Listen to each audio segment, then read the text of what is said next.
Está começando o 4º ano do ensino fundamental. Vem aí, Língua Portuguesa. Olá, criançada! Tudo bem com vocês?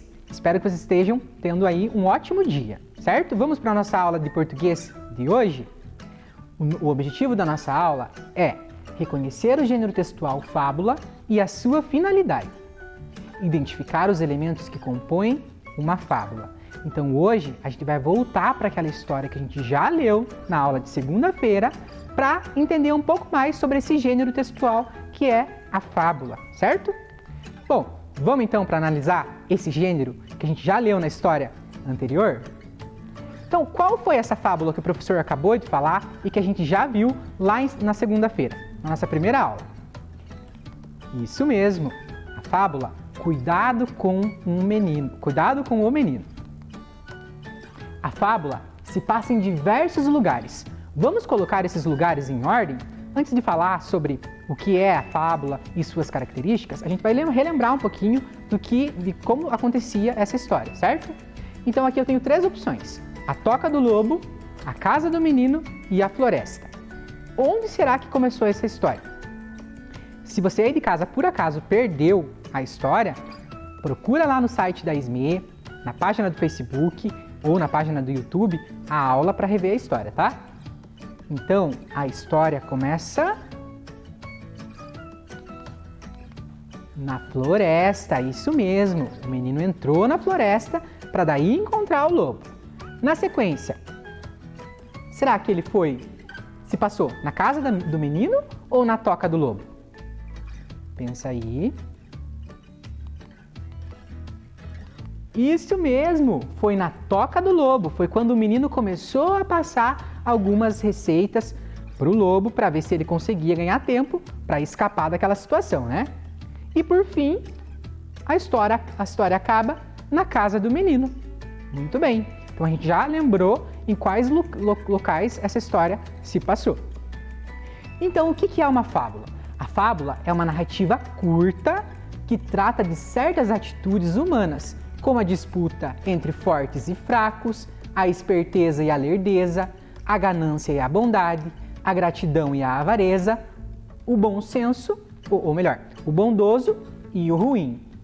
Na história do Cuidado com o Menino, a gente viu uma disputa como essa acontecendo, que foi, entre fortes e fracos, porque a gente entendia que o menino ele era mais fraco do que o lobo. Isso porque as histórias geralmente colocam essas características nos personagens. Porém, essa história foi um pouco diferente, né? No caso, quem foi mais forte, não fisicamente, mas em esperteza, foi o menino e não foi o lobo. O lobo acabou sendo fraco aí nessa história.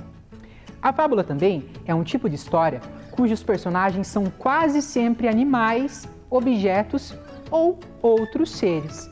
E a função da fábula é divertir e instruir. Instruir porque ela passa alguma mensagem, ela sempre acaba com uma moral, né? E divertir porque elas geralmente são histórias engraçadas, certo? Bom, aqui eu tenho as imagens de algumas outras fábulas. Vamos olhar um pouquinho a capa desses livros? Então, o primeiro livro, lá no topo, é O Príncipe e o Sapo.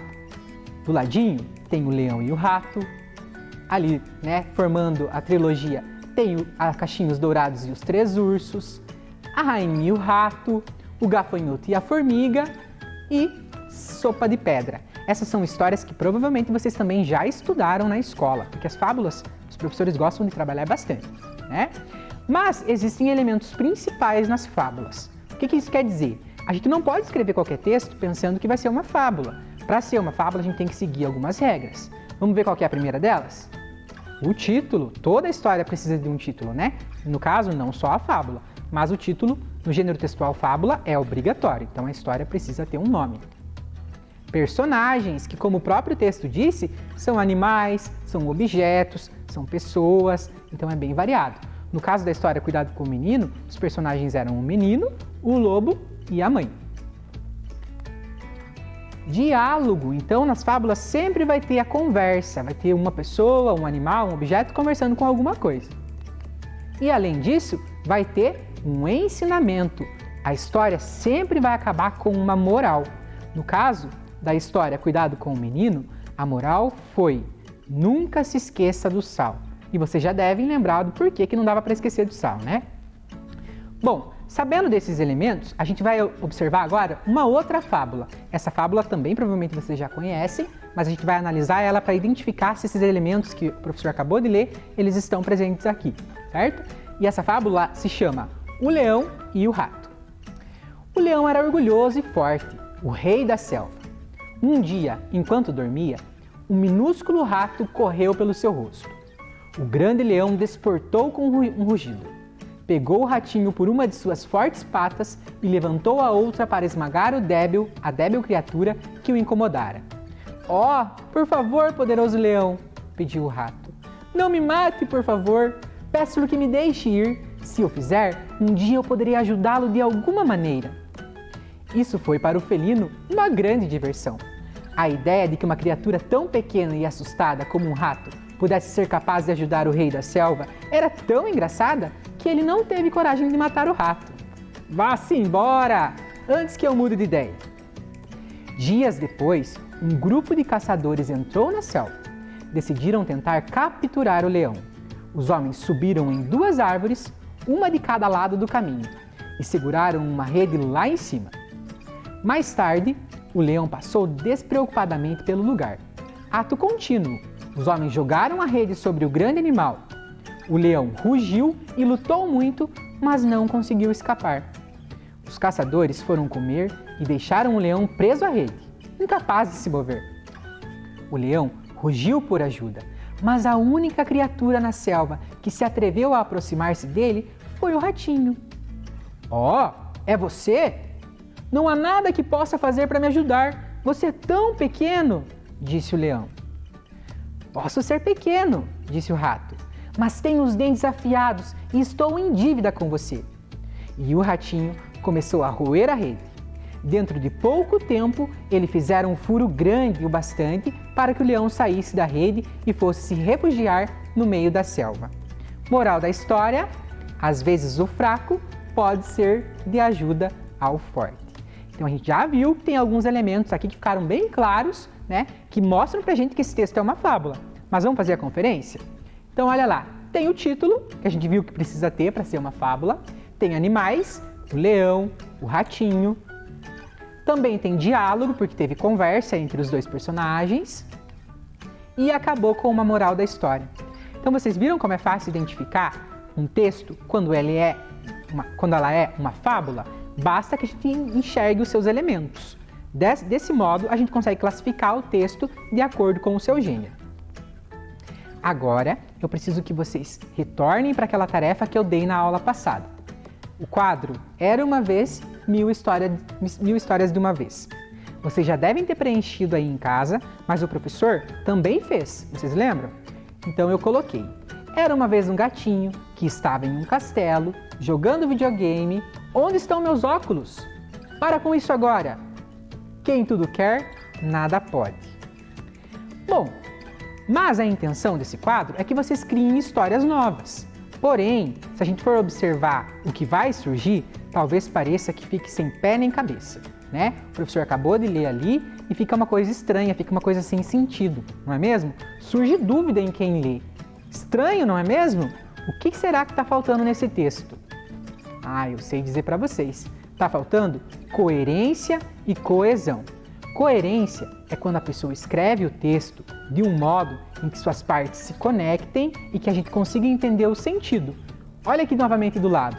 Era uma vez um gatinho que estava em um castelo jogando videogame. Onde estão meus óculos? Para com isso agora. Quem tudo quer, nada pode. Estranho, não é? Ficou bem estranha essa história, porque faltou coerência e faltou coesão. Mas eu fiz um exercício que eu quero que vocês também façam aí em casa, que é o de organizar essas partes aí fragmentadas do texto, dando a elas coerência e coesão, fazendo com que elas fiquem claras para quem vai ler, certo?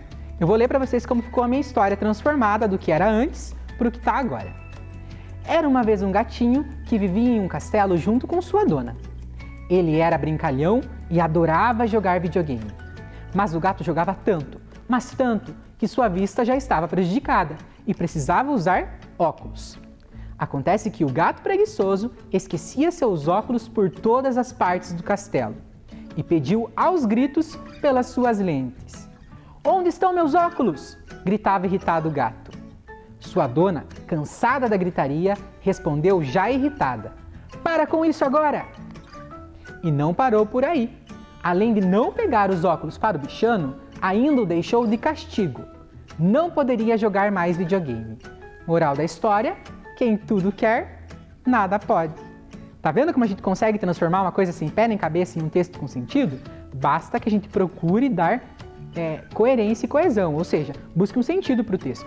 Por isso que toda vez que vocês escrevem um texto, ou escreviam um texto lá na escola, quando vocês estavam tendo aulas ainda presenciais, a professora corrigia esse texto, né? O professor corrigiam esse texto, para que ele ganhasse sentido. E foi isso que o professor fez aqui com a história. Vamos buscar aqueles mesmos elementos nessa história que o professor acabou de contar para vocês? Então vamos procurar. Tem animal? Tem. O gato é um animalzinho. Tem diálogo? Tem. Tanto o gato quanto a sua dona têm ali uma conversa. Tem um ensinamento? Claro que tem. Esse gato aprendeu que quem tudo quer, nada pode. Ou seja, se ele tivesse ido procurar os seus óculos, talvez ele conseguisse jogar mais videogame, né? Mas ele foi grosseiro, ele gritou com a sua dona, e isso não foi legal. Será que está faltando alguma coisa aqui? Ah, tem coerência e coesão, então o texto está entendível, tem um sentido. Mas falta o quê? O título, que é um elemento principal da fábula. Lembra que o professor já falou?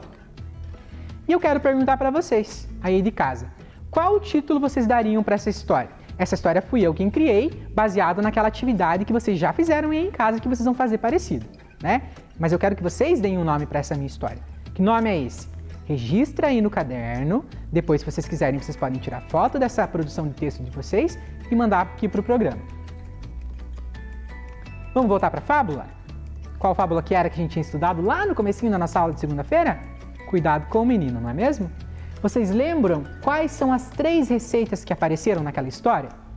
Vamos escrever o nome delas? Então foram 3 receitas. Que receitas foram essas? Todas tinham um ingrediente principal. E esse ingrediente principal era o menino. Vamos ver a primeira. A primeira receita foi uma sopa de menino, lembram? A segunda receita foi um pastelão de menino. E a terceira receita foi um bolo de menino. Mas será que existe apenas receita culinária? Então a gente já saiu da fábula e agora veio para um próximo gênero, que é o gênero receita. Será que só existe receita culinária? A receita que um familiar de casa prepara alguma coisa? Ou existem outros tipos de receita? Pensa aí um pouquinho. Eu trouxe um tipo de receita que é bem famosa e vocês devem conhecer, a receita médica. Olha aqui a receita que o doutor passou. Esse doutor que precisava voltar para a escola, né? Porque olha a letra dele. Mas eu tenho certeza que vocês vão escrever muito mais bonitinho. Então, além da receita culinária, existem outras? Pesquisem aí em casa, perguntem para um adulto e escrevam no caderno essas outras formas de receita, além da receita culinária e da receita médica. Vamos então para a tarefa de casa? Então a tarefa de casa é a seguinte, a gente acabou de relembrar um dos gêneros que apareciam lá na fábula, que era a receita. Olha que legal, né? Essa possibilidade de um autor misturar mais de um gênero dentro de uma história só. Isso significa que quando a gente escreve uma história ou fala sobre algo, a gente pode misturar aí os gêneros, sem que, é claro, a gente perca as características de cada um. Vocês também já devem ter recebido e devem estar aí em mãos em casa, essa folha aqui como a que está aparecendo na tela. Aqui a gente tem uma produção textual que vocês vão fazer com a ajuda de um adulto ou sozinhos, caso vocês consigam. E essa produção, ela vai ser uma receita, a produção de uma receita de sopa de menino. O que o professor quer que vocês façam? Que vocês definam quais são os ingredientes que vão nessa sopa. Não precisa seguir aqueles mesmos ingredientes que o menino disse para o lobo lá na história. Vocês podem inventar várias outras coisas, tá? A única coisa que vai permanecer igual é que o prato é uma sopa.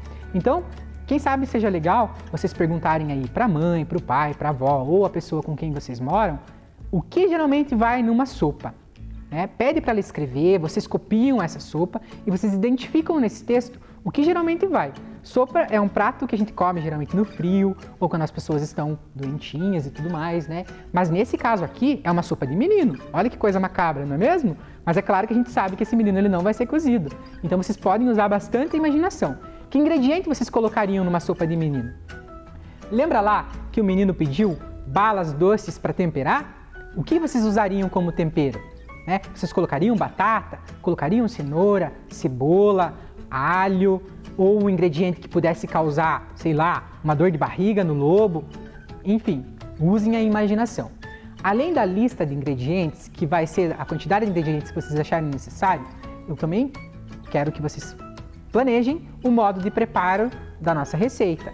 Até porque, se a gente observar só os ingredientes e não souber como preparar essa receita, vai ficar muito difícil de ser feito, né? Do mesmo modo, se vocês entrevistarem alguém de casa para entender como é feita uma receita de verdade, tentem interpretar como é feito o modo de preparo para conseguir escrever o modo de preparo da receita de vocês, certo?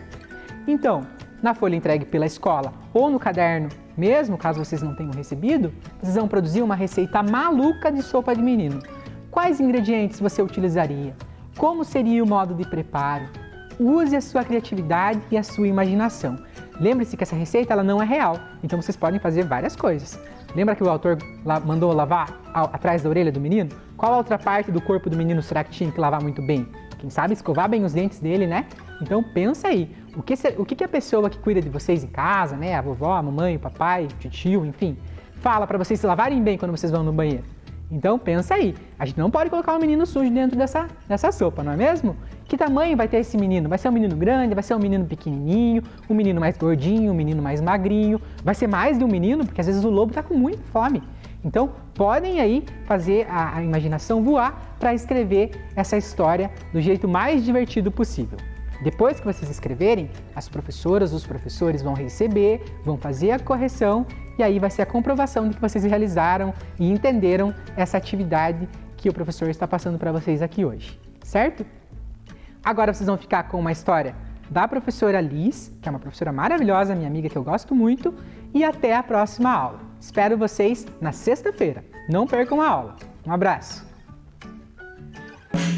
Pisa ligeiro, que não pode com a fominha, não assanha o formigueiro. Pisa ligeiro, que não pode com a fominha, não assanha o formigueiro. Olá, criançada de casa, tudo bem? Hoje nós vamos trazer para vocês o nosso momento da história. Quem está em casa e gosta de história, levanta a mão. Ah, eu também gosto muito de histórias. Quem já ouviu histórias da contadora Liz, levanta a mão. Ai, muito legal. Eu estou muito feliz de estar aqui contando histórias para vocês. E hoje nós vamos contar uma história que aconteceu lá na fazenda. Quem aqui sabe o que é uma fazenda? O que será que tem na fazenda? Ah, tem bichinho? Tem bichinho. O que mais que tem? Tem plantação? Tem plantação. Que mais? Tem! Ah! Tem vovô? Tem vovó? Tem titio? Tem titia? Tem papai? Tem mamãe? Tem tudo isso na fazenda. E na fazenda tem também um morador. O senhor Ratinho. Ele morava na fazenda tranquilo e sossegado. Dormia.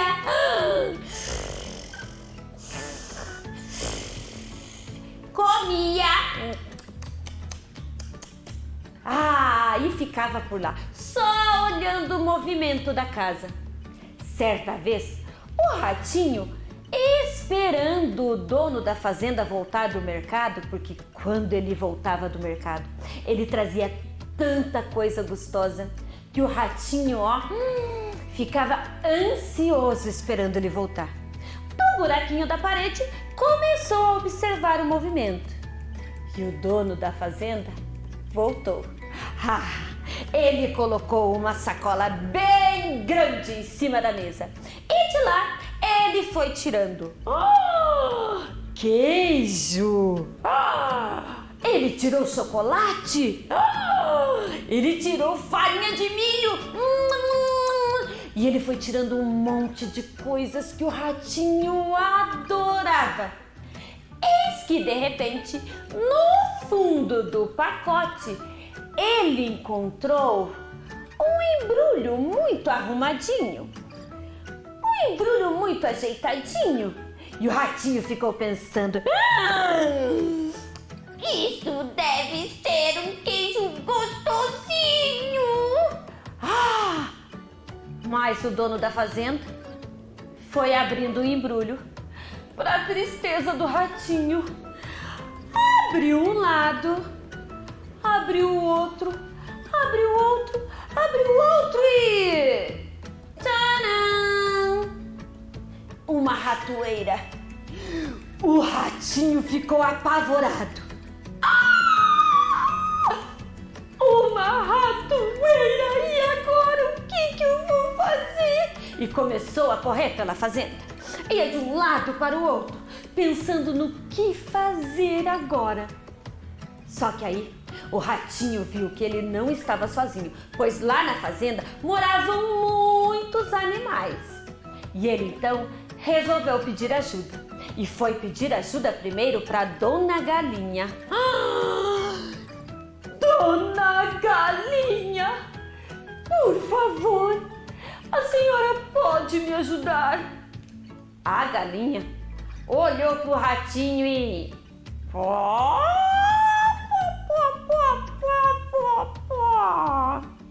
Sabe o que é, Dona Galinha? Tem uma enorme ratoeira na fazenda!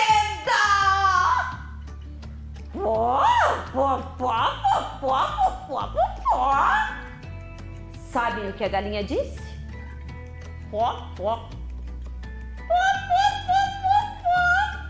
E nem se preocupou com o problema do ratinho.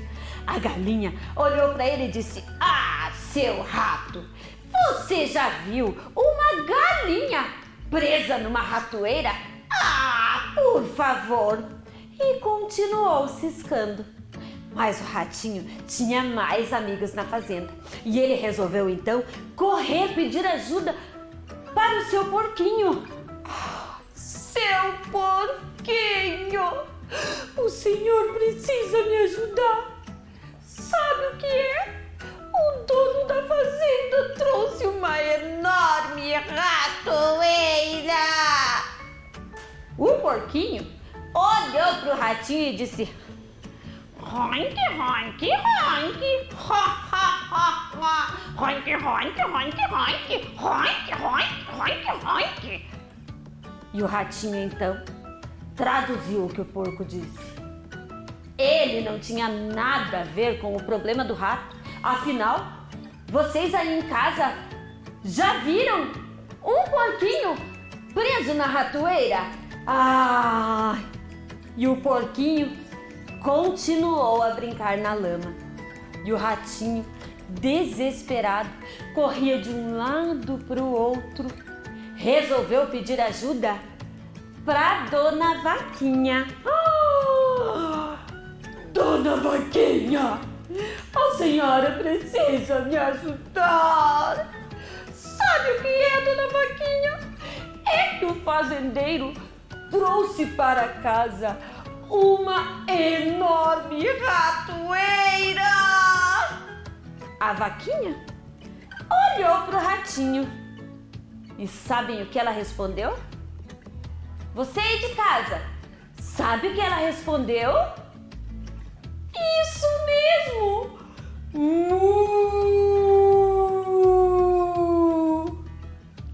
O pobre do ratinho entendeu. Alguém aí já viu uma vaca presa na ratoeira? É claro que não! E a vaca continuou a pastar. Aquela noite o ratinho nem dormiu. Começou a andar na casa de um lado para o outro. Entrou no buraquinho da parede e ficou ali, escondidinho. Porém, quando foi à noite, eis que de repente, muito tarde da noite, a ratoeira bateu. E a dona da casa, a mulher do fazendeiro, desceu as escadas correndo. Chegou lá embaixo e acendeu a luz. E quando ela acendeu a luz, a ratoeira tinha pegado no rabo de uma cascavel, uma cobra cascavel. E a cobra picou a perna da dona da fazenda. E ela começou a ficar muito doente. E foi ficando doente. E foi ficando com uma febre, doente. Eis que então o fazendeiro chamou o médico. E o médico receitou para a esposa ficar fortinha e curada uma deliciosa canja de galinha. E o que aconteceu? Alguém foi para a panela. A dona galinha foi para a panela. Virou um cozidão. A esposa do fazendeiro comeu e foi melhorando, melhorando, melhorando, melhorando. Ai, e a dona galinha, ó, já era. Eis que aí o pessoal começou a visitar a esposa do fazendeiro. E o fazendeiro, então, resolveu fazer alguma coisa para dar de comer aquele povo, né? Porque se a pessoa vai na casa da gente e a gente não oferece nada para a pessoa, ai, é falta de educação, né? E ele pensou, essa gente, já sei, eu tenho feijão, eu vou fazer uma coisa que todo mundo adora. Feijoada! E foi aí que o tal do porquinho foi para a panela e virou um grande pote de feijoada. Todo mundo comeu a feijoada. A esposa do fazendeiro comeu a feijoada, ficou forte, curada. Uhul! Que legal! A esposa do fazendeiro está curada. Vamos comemorar. Quem vai comemorar? Você vai na festa, eu vou na festa. Você vai na festa, eu vou na festa, eu vou na festa. Todo mundo vai na festa. Já sim! Vamos fazer um grande churrasco! Uhul! E a dona vaca, ó, foi pra churrasqueira. Ai, dançaram, comeram carne a noite toda. E no outro dia, bem cedinho, ouve-se um barulho de um certo ratinho com a mala nas costas, indo embora dali. Pois o ratinho viu um grande problema e tentou alertar todos da fazenda. Mas todos achavam que o problema era do ratinho, quando na verdade o problema era de todos. O caos da ratoeira. Agora, criança que está em casa, será que o coronavírus é um problema só de quem está trabalhando? Será que o coronavírus é um problema só de quem mora fora do nosso país? Não, o coronavírus é um problema de todos. Então não esqueçam, lavem as mãos, evita beijar, evita abraçar. Depois que tudo isso passar, a gente vai se abraçar muito, muito, muito, muito, muito. Quem gostou da história, levanta uma mão, levanta outra. Agora junta as duas. Dá tchau pra contadora e até a próxima. Vem aí, Educação Física.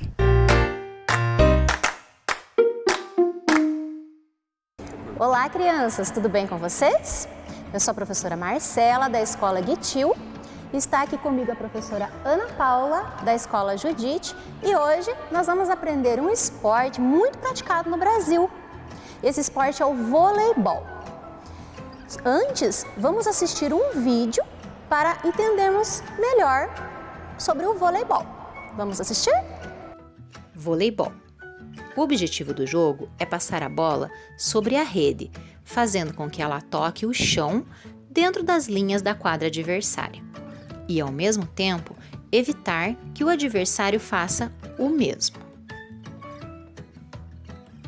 Temos o vôlei de quadra, jogado na quadra, e o vôlei de praia, jogado na areia. Hoje vamos conhecer mais sobre o vôlei de quadra. William Morgan criou o voleibol em 1895, pensando em um esporte em que pessoas de todas as idades pudessem jogar, com o mínimo de contato físico para evitar lesões. No início, o jogo era praticado com uma câmara de ar de uma bola de basquete e o nome do jogo era mintonete. Um dos professores de Morgan sugeriu a mudança do nome de mintonete para voleibol. As regras básicas são 12 jogadores, sendo 6 titulares e 6 reservas. Entre eles, existe um líbero, jogador exclusivo da defesa, ou seja, só pode defender e receber a bola. Os jogadores poderão tocar na bola até 3 vezes antes de passá-la para o lado adversário. É proibido tocar na borda superior. É permitido defender com os membros inferiores. A partida é dividida em 3 sets de até 25 pontos, sendo que para encerrar o set deverá existir a diferença de 2 pontos entre as equipes. Caso uma das equipes vença 2 sets e a outra 1, a partida será prolongada por mais 1 ou 2 sets. Vence a equipe que conseguir ganhar 3 sets. As medidas da quadra de voleibol são 18 metros de comprimento por 9 metros de largura. A altura da rede é de 2,43 no masculino e 2,24 no feminino. Os fundamentos do vôlei são: saque é o fundamento que dá início à partida e é utilizado no início de cada jogada.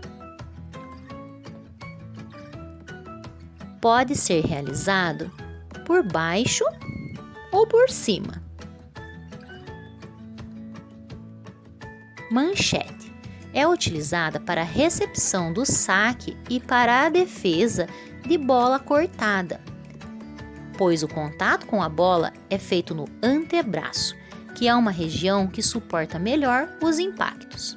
Toque é utilizado para a recepção de bolas altas. Com o toque se faz o passe e o levantamento. Cortada é o fundamento que consiste em golpear a bola de forma rápida e precisa com uma das mãos. Bloqueio. Os jogadores que defendem a rede sobem para evitar que a bola passe para o seu lado. Os jogadores deverão se posicionar da seguinte forma: posição 1, 2, 3, 4, 5 e 6. Cada vez que o time retomar a posse de bola, haverá o rodízio entre os jogadores. Quem estava na posição 1 vai para 6, quem estava na 6 vai para 5, quem estava na 5 vai para a 4, quem estava na 4 vai para a posição 3, quem estava na 3 vai para a 2 e quem estava na 2 vai para a 1. Vamos fazer alguns exercícios relacionados aos fundamentos do voleibol?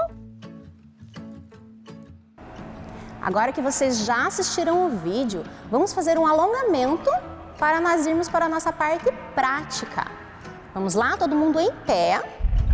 Afasta um pouquinho as pernas, vai cruzar os dedos, vira a palma da mão para fora, alonga bem, arredonda as costas, segura. 1, 2, 3, 4, 5, 6, 7, 8, 9, 10. Lá em cima, segura em cima. 1, 2, 3, 4, 5, 6, 7, 8, 9, 10. Soltou, dobra o bracinho, segura no cotovelo, puxou. 1, 2, 3, 4, 5, 6, 7, 8, 9, 10. Trocou o outro braço, puxou e segurou. 1, 2, 3, 4, 5, 6, 7, 8, 9, 10. lá atrás, segura o braço, estica. 1, 2, 3, 4, 5, 6, 7, 8, 9, 10. Soltou. Estica na frente, segura, puxou, retinho o braço e segura. 1, 2, 3, 4, 5, 6, 7, 8, 9, 10. Outro braço, mesma coisa, puxou. 1, 2, 3, 4, 5, 6, 7, 8, 9, 10. Soltou, junta os pezinhos, sem dobrar a perna, o máximo que conseguir, tá? Vai até onde alcançar e fica. 1, 2, 3, 4, 5, 6, 7, 8, 9, 10. Não sobe, só afasta um pouquinho. Mantém a perna reta e segurou. 1, 2, 3, 4, 5, 6, 7, 8, 9, 10. Foi para o lado direito de vocês e segura. 1, 2, 3, 4, 5, 6, 7, 8, 9, 10. Para o outro lado esquerdo. 1, 2, 3, 4, 5, 6, 7, 8, 9, 10. Volta no meio, junta devagar e vai subir bem devagarzinho. Muito bem, alongamento feito, vamos para o nosso aquecimento. Para o aquecimento, vocês vão precisar apenas de alguma coisa para demarcar o chão. Aqui nós utilizamos fita, tá? Mas vocês podem utilizar o que vocês tiverem aí na casa de vocês. E nós vamos fazer a posição que vocês viram lá no vídeo, que vocês assistiram, tá? Então, posição 1, a professora Ana tá ali, ó. Posição 2.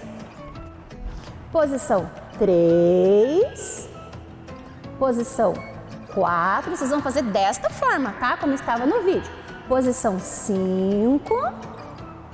E a posição 6. Tá? Lembrando que o rodízio se faz dessa forma como a prof mostrou ali, a prof Ana fez, certo? E vocês vão precisar também de uma bola.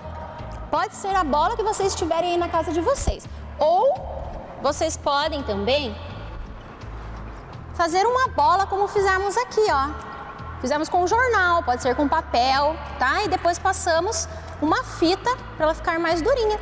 Também dá para ser utilizada. Ou uma bola de meia. Tá bem? Nós vamos utilizar aqui esta bola de vôlei, tá bom? Mas vocês utilizam o material que vocês têm aí na casa de vocês. Como que vai funcionar o aquecimento? Eu vou falar um número, uma posição, e a professora jogar a bola. A professora vai ter que correr no número e segurar a bola, sem deixar ela cair e devolver a bola para mim. Volta de costas, tá? Então, eu falo o número, pega a bola, ela devolve para mim, volta de costas. Vamos lá para o aquecimento? Se preparem aí e façam junto com a gente, beleza? Pronta, professora? Número 6. 5. 3. 2. 1. 4. 3. Pode mais rapidinho, professora? 5. Isso. Vocês têm que ir pensando lá. 1. 2. 6. 4. Muito bem. Aí na casa de vocês podem fazer um pouquinho mais, tá? Até vocês sentirem que aqueceu. Deu para aquecer, professora? Então, vamos para a nossa parte prática. Então, crianças, agora que já alongamos, aquecemos, vocês já sabem um pouquinho mais sobre o voleibol, o histórico, as principais regras e os fundamentos, vamos para os nossos exercícios práticos. Hoje nós vamos trabalhar com o fundamento do toque, o fundamento da manchete e o fundamento do saque. Vamos lá, professora Marcela? O primeiro fundamento que nós vamos trabalhar é o toque. O toque é um fundamento que serve para receber as bolas altas e para levantar a bola para que o colega possa atacar, né? Ou seja, de repente dar uma cortada para a quadra do oponente. Então, a posição correta das mãos, né, do corpo durante o toque é como a professora Marcela está demonstrando. Pernas afastadas, as mãos abertas, formando um triângulo. Os cotovelos, observem que as mãos estão um pouco acima da cabeça, da altura da testa, e os cotovelos eles não podem ficar nem muito fechados e nem muito abertos, certo, crianças? Então, agora com a bola, professora Marcela, para as crianças verem lá, olhem lá. O que a professora Marcela utilizou? A ponta dos dedos. Viram que a bola foi para cima? Ela levantou a bola. Então, a posição correta é o triângulo entre as mãos para segurar a bola. Então, o primeiro exercício que a professora Marcela vai fazer para vocês é na parede. Vocês podem estar fazendo ele em casa. Nós marcamos um quadrado lá na parede como uma referência e a professora Marcela vai tentar fazer toques consecutivos, ou seja, um toque atrás do outro. Vamos lá, professora Marcela, demonstrar para as crianças? Então, observem lá, ponta dos dedos, tentando acertar o alvo.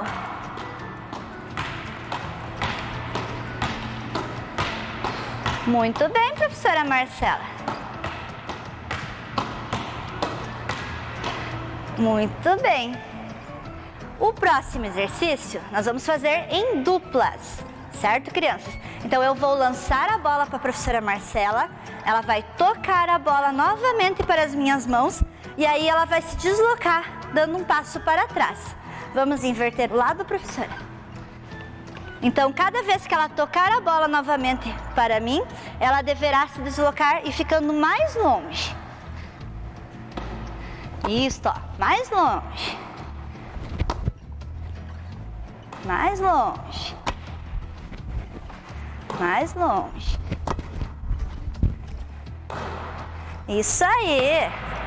Viram lá, crianças? Um exercício bem fácil de vocês estarem fazendo em casa também, certo? Agora vamos para o fundamento da manchete, crianças. Então, crianças, para executar a manchete, né, a gente também precisa observar a posição do corpo para que esses movimentos saiam corretos. A manchete, ela serve para pegar, né, as bolas que estão bem baixas. Geralmente as bolas que vêm de cortada do adversário. Então, como são bolas que vêm com bastante força, bastante explosão, né, a gente utiliza a manchete para fazer essa recepção. E na manchete utiliza-se o antebraço, não as mãos somente, crianças, porque o antebraço é uma região que suporta maiores impactos. Então, crianças, a professora Marcela vai demonstrar o movimento correto para a manchete, pernas afastadas. Lembra de flexionar, ou seja, de dobrar os joelhos, como se fosse fazer uma cadeirinha, sentar, né, crianças? Os braços estendidos, ou seja, esticados. É importante lembrar que vocês não vão poder dobrar esse cotovelo na manchete, crianças. Uma mão sobreposta à outra, ou seja, uma mão em cima da outra. Fecha os dois polegares encostando um no outro e a mão fica, né, o braço vai ficar, de uma certa forma, numa diagonal, né? Não podendo ficar cotovelos abertos, dobrados. Então, quando a bola vir, a professora Ana vai jogar lá, a professora Marcela vai pegar, ó. Viram lá onde que a bola bateu? com o apoio do antebraço. Vamos mais uma vez lá, crianças. Isso, mais uma para as crianças verem, professora. Isso. Crianças, observem também, não pode dobrar o cotovelo na hora do movimento, porque senão a bola vai vir para o rosto de vocês. E o outro segredinho, também não pode elevar muito os braços, porque senão essa bola vai para trás. E não é isso que a gente quer durante o jogo, certo? Então, agora a professora Marcela vai fazer o nosso primeiro exercício de manchete. Ela vai encostar lá na parede, vocês podem estar fazendo tranquilamente em casa esse exercício. Vai flexionar os joelhos, apoiar bem as costas e os ombros na parede. E vai fazer manchetes consecutivas, uma atrás da outra.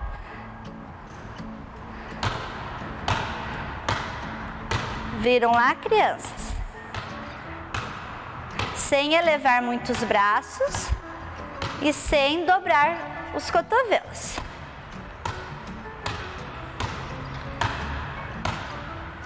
Isso aí, muito bem, professora Marcela. Então, crianças, o próximo exercício nós vamos fazer também com deslocamentos laterais, certo? Então a professora Marcela vai se posicionar do outro lado. Eu vou lançar a bola. A bola não vai vir sempre na nossa mão durante o jogo, não é isso que o adversário quer. O adversário quer, para marcar o ponto, é colocar a bola no chão da nossa quadra. Então, às vezes eu vou jogar na direção da professora Marcela, mas às vezes eu vou jogar mais na lateral. E ela vai ter que fazer o deslocamento antes de executar a manchete. Olhem novamente a posição dela. Posição de expectativa, ou seja, posição de espera da bola. Joelhos dobradinhos e executa a manchete. Muito bem. Isso aí, professora. E a bola retorna para minha mão. Isso aí. Viram lá quando a professora se desloca para as laterais? Isso, professora. Joelhos sempre flexionados. E sem cruzar as pernas na hora de executar a corrida lateral, né, crianças? Isso aí, professora Marcela, muito bem. Agora vamos para o terceiro fundamento, que é o fundamento do saque. Então, crianças, vamos para o fundamento do saque. A posição do corpo para o saque, vamos lá, professora Marcela demonstrando. O braço estendido. A mão que está segurando a bola é a mesmo lado da perna que está à frente, crianças. E a mão que vai sacar, que vai golpear a bola, é a mesma do lado da perna que está atrás, crianças. Lembrando que o saque é dado atrás da linha de fundo e que não pode pisar na linha durante o saque. Após o jogador dar o saque, ele entra em quadra para continuar o jogo. Então temos o saque por cima e o saque por baixo. Hoje vamos trabalhar o saque por baixo. São 3 formas, crianças, que vocês podem executar. Uma é utilizando esta região da mão aqui, como a professora Marcela está mostrando lá. A outra seria com a mão voltada para cima, crianças. E a terceira seria com a mãozinha fechada, que nós chamamos de copinho. Então vocês podem tentar as 3 formas e ver qual será melhor para vocês executarem o exercício. Nossa atividade agora vai ser a seguinte: a professora Marcela vai tentar sacar e aproximar a bola dos cones que estão do outro lado da rede, nas posições que nós já aprendemos lá no início da aula, crianças. Vamos lá, professora Marcela? Então, atrás da linha, faz o saque. Isso lá, a professora sacou bem certinho, bem próximo ao cone. Mais uma vez. Olha lá. Viu que mira a joia da professora Marcela? Muito bem. Próximo saque. Mas foi na direção dos cones. Muito bem, professora Marcela. Em casa vocês podem colocar 6 brinquedinhos no chão e tentar mirar, acertar a bola nesses brinquedos, certo, crianças? Então, crianças, o próximo exercício, vocês precisarão ficar sentados, afastar as pernas. Eu vou lançar a bola e a professora Marcela vai novamente trazer a bola para as minhas mãos, ou na manchete ou no toque. Vamos lá, professora Marcela? Então, se a bola for alta, toque, se a bola for baixa, manchete. Isso aí. Uma variação desse exercício é ficar deitado e quando a bola for lançada, levantar e executar o movimento. Isso aí, professora. Viram lá, crianças? Então, são mais 2 variações de exercícios dos fundamentos. Caso vocês não tenham bola, não queiram fazer a bola que foi mostrada lá no início do programa com papel, vocês também podem usar uma sacolinha de plástico. Dá para fazer os movimentos de toque e de manchete, crianças. Não é por isso que vocês vão deixar de fazer os exercícios. Olhem lá, a professora Marcela fazendo toque e manchete. Então dá para fazer em casa, né, crianças, com material bem acessível. Espero que vocês tenham gostado, que pratiquem os exercícios e se divirtam. Vem aí, língua inglesa.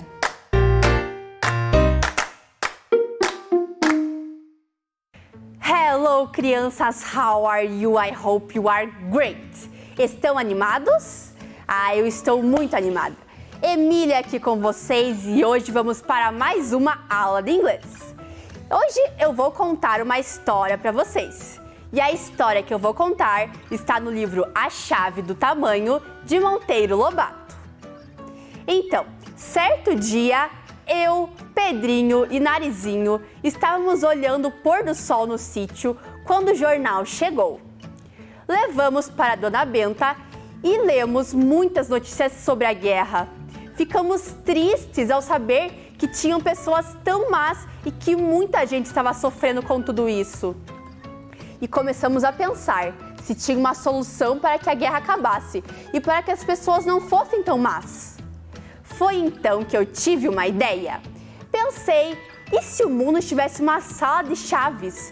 Como aquelas chaves de energia que ligam e desligam as funções de uma casa? Era só eu ir lá, desligar a chave da guerra e o mundo teria paz novamente. E foi isso que eu fiz. E como eu cheguei lá? Com o super pó que o Visconde tinha inventado, que era mais potente que o pó de pirlim-pim-pim. Bem, lá havia muitas chaves e todas iguais. Então, eu decidi testar e abaixar uma por uma até achar a chave da guerra. Abaixei a primeira chave e um monte de tecidos enormes caíram em cima de mim. Depois eu percebi que esses tecidos eram o meu vestido. Será que o meu vestido cresceu? Não, fui eu que encolhi. Ou melhor, a humanidade inteira encolheu. Eu percebi que eu tinha feito uma besteira. Em vez de mexer na chave da guerra, eu mexi na chave do tamanho.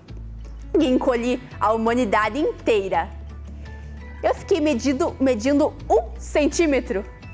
Encontrei com o Visconde. E ele não tinha encolhido. Ele não é humano. Com o super pó, nós fomos para vários lugares do mundo ver como as coisas estavam. E realmente, a humanidade inteira tinha encolhido. E a notícia boa é que com isso a guerra tinha acabado. Mas estava tudo na maior atrapalhação.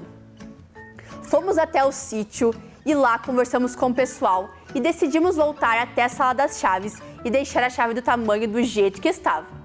Assim, tudo voltou ao tamanho que era antes e a vida voltou ao normal. Então era essa a história que eu contei. Gostaram? Espero que sim. Então, na história, o mundo estava numa guerra, como vocês tinham visto lá, e eu fui até a sala das chaves para ver se eu conseguia acabar com aquilo se eu abaixasse a chave da guerra. Mas eu abaixei a chave do tamanho, como vocês viram, e tudo encolheu, tudo ficou pequenininho, né? Nós fomos lá no sítio, a Dona Benta, ela estava sentada numa caixinha de fósforo, de tão pequena que ela ficou. E eu era grande, eu era uma Emília Big, e eu fiquei uma Emília Small, né? Olhem aqui, eu tenho duas bonecas minhas, duas Emílias. Essa é uma boneca Emília big, grande. E essa é uma boneca Emília small, pequena, né? Então, big, grande, small, pequeno. Aí, são alguns termos que nós usamos no inglês para comparar tamanho, size. Size é tamanho, né? Então, essas duas palavras, big and small, que nós usamos para fazer essas comparações de grande e pequeno. Como na chave do tamanho, que tudo era big e tudo ficou small.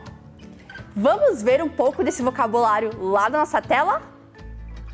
Vamos lá? Então, olhem aqui, tem uma capa do livro A Chave do Tamanho, de Monteiro Lobato, que é o livro que conta a história que eu contei para vocês agora há pouco.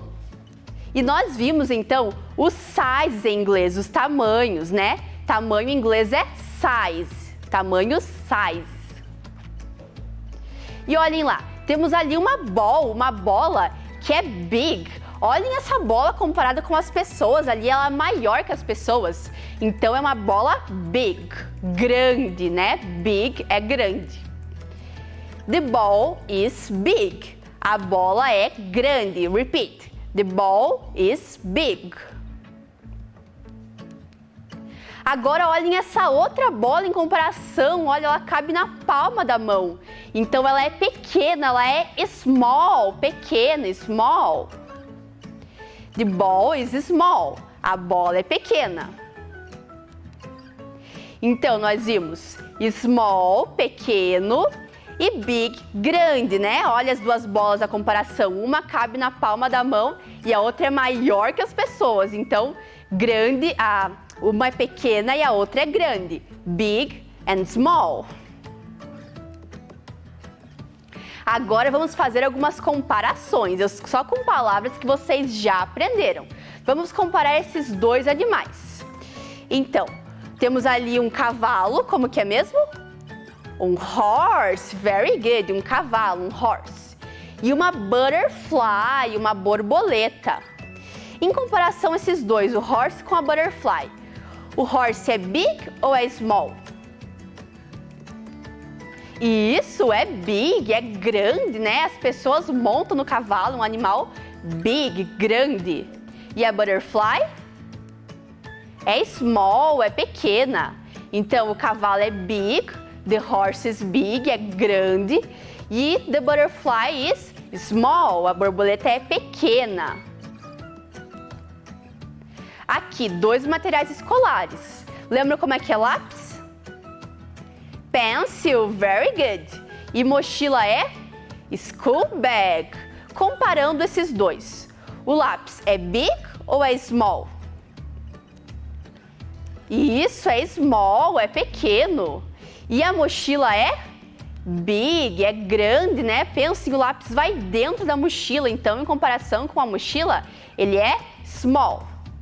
Então, repeat. The pencil is small. The school bag is big. Very good. Agora, como que é casa? House, muito bem. E flor? Flower, very good. A casa, ela é big ou é small? Big, very good. E a flower é small, muito bem. The house is big and the flower is small.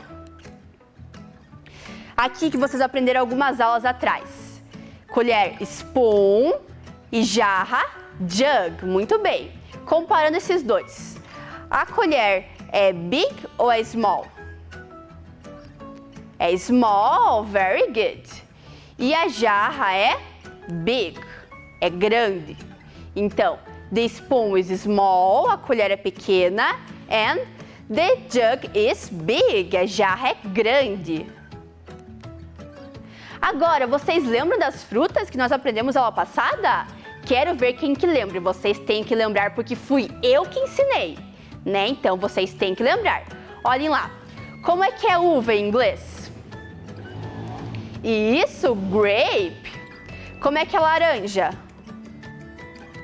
Orange, very good. Maçã. Apple, muito bem. Banana, lembram lá que é bem parecido? Banana, very good. E morango? Strawberry. Então, grape, orange, apple, banana, strawberry.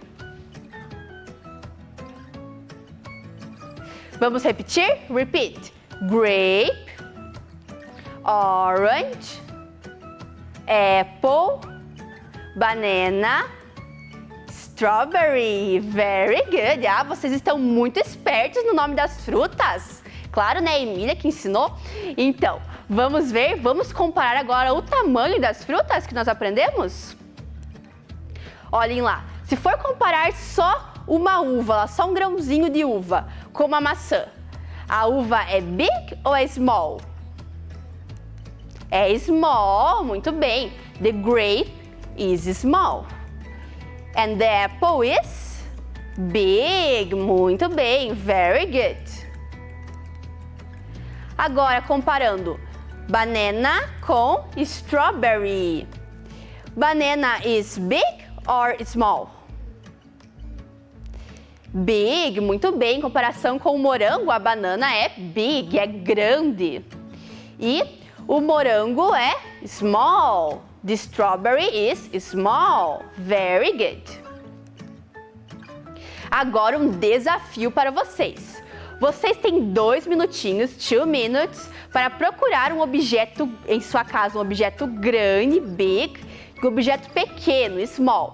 Quero ver quem vai conseguir. Então, 2 minutinhos para procurarem um objeto grande e um pequeno e trazerem aqui.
Conseguiram?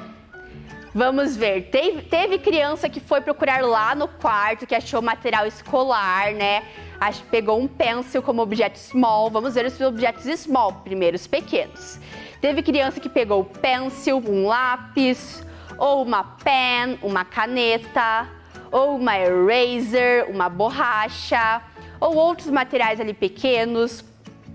Teve criança que foi na cozinha e pegou uma colher, uma spoon, ou uma knife, uma faca, né, ou um garfo.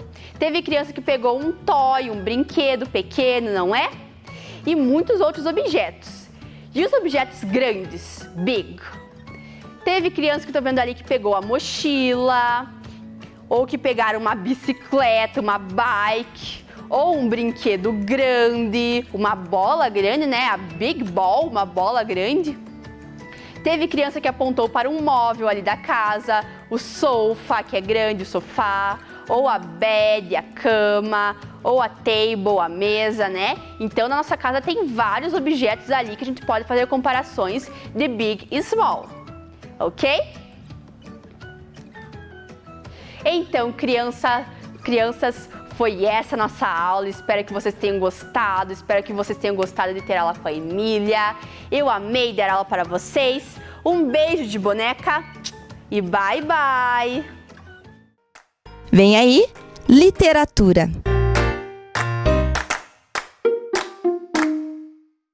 Furos do Céu, de Lenice Gomes. Houve um tempo em que o céu e a terra eram muito próximos um do outro.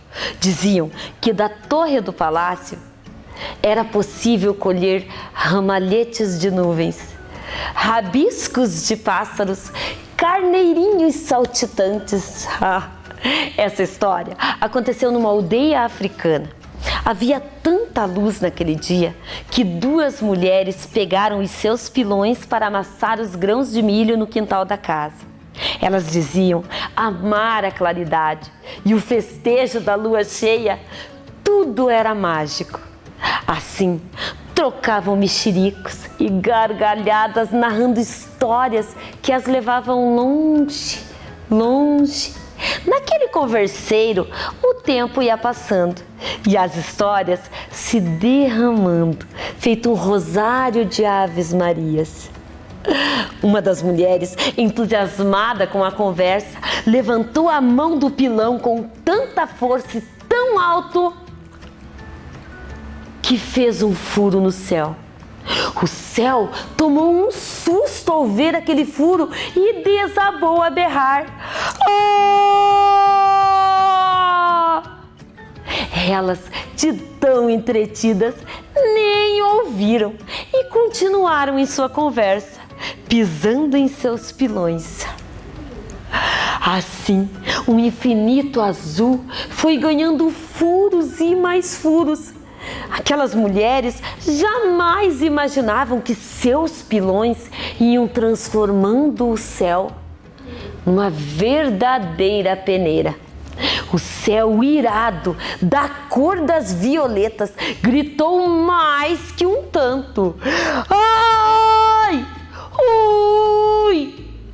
O grito chamou a atenção das mulheres, que olharam para o alto e disseram: vai chover!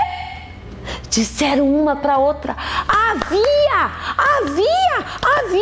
Recolhe o milho, recolhe o pilão. Parecia uma cantoria.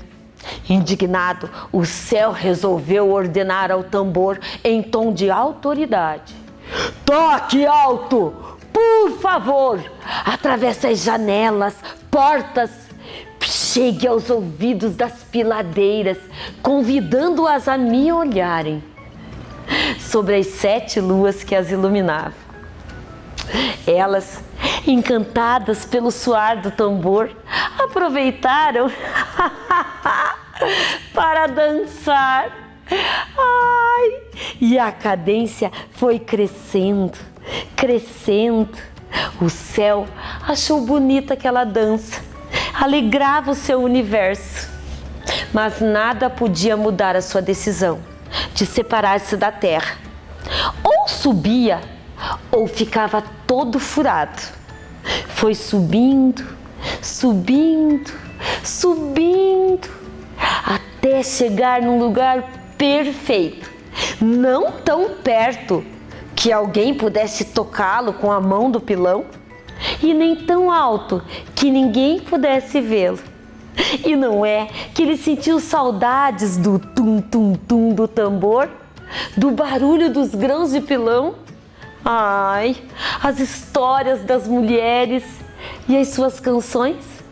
Foi então que o céu teve uma ideia: de transformar os furos que as mulheres haviam feito em estrelas, para que pudesse continuar espiando as coisas da terra. Satisfeito?